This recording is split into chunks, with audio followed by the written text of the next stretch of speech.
Looking at the alphabet sheet reminded me of the fact that not much has changed in the education curricula in Africa.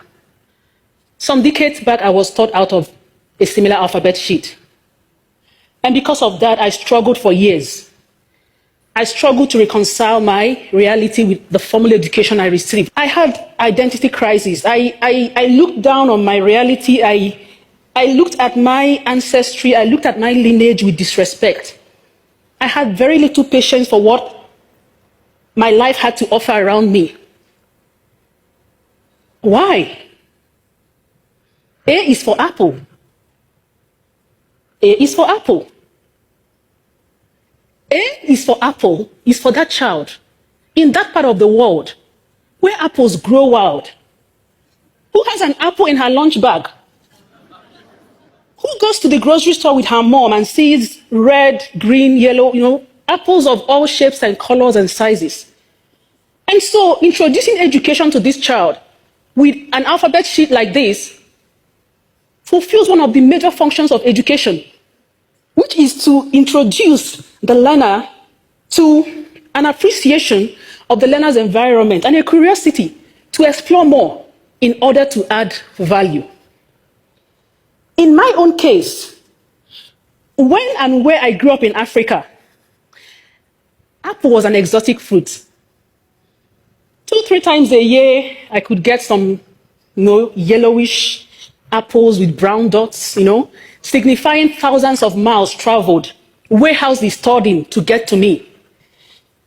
I grew up in the city to very financially, comfortable parents, so it was my dignified reality. Exactly the same way cassava fufu or ugali would not regularly feature in an American, Chinese, or Indian diet. Apples didn't count as part of my reality. So what this leads to me, introducing education to me with A is for apple, made education an abstraction. It made it something out of my reach, a foreign concept, a phenomenon for which I would have to constantly and perpetually seek the validation of those it belonged to for me to make progress within it and with it. That was tough for a child. It would be tough for anyone. As I grew up and I advanced academically, my reality was further separated from my education. In history, I was taught that the Scottish explorer, Mungo Park, discovered the Niger River. And so it bothered me. My great-great-grandparents grew up quite close to the edge of the Niger River. And, it took someone to travel thousands of miles from Europe to discover a river right under their nose. No. What did they do with their time?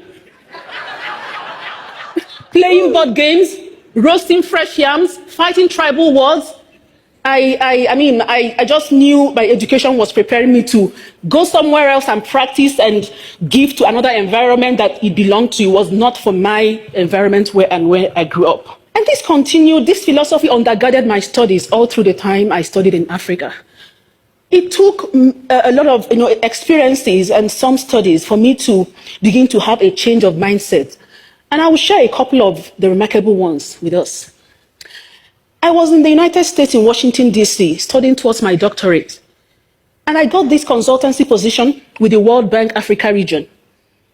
And so I remember one day, my boss, we were having a conversation about, on some project. And he mentioned a particular World Bank project, a large-scale irrigation project that cost millions of dollars in Niger Republic that was faltering sustainably. He said this project wasn't so sustainable, and it bothered those that instituted the whole package. But then he mentioned a particular project, a particular traditional irrigation method that was hugely successful in the same Niger Republic where the World Bank project was failing. And that got me thinking. And so I did further research, and I found out about TASA. TASA is a traditional irrigation method where 20 to 30 centimeter wide and 20 to 30 centimeter deep holes are dug across a field to be cultivated. And then a small dam is constructed around the field. And then crops are planted across the surface area. What happens is that when rain falls, the holes are able to store the water and appropriate it to the extent that the plant needs, the water. The plant can only assimilate as much water as needed until harvest time. Niger is 75% scorched desert. So this is something that is a life or death situation, and it's been used for centuries. In an experiment that was conducted, a plot of land, two similar plots of land, were used in the experiment, and one plot of land did not have the tassa technique on it, similar plots. The other one had tassa technique constructed on it. Then similar grains of millet also were planted on both plots.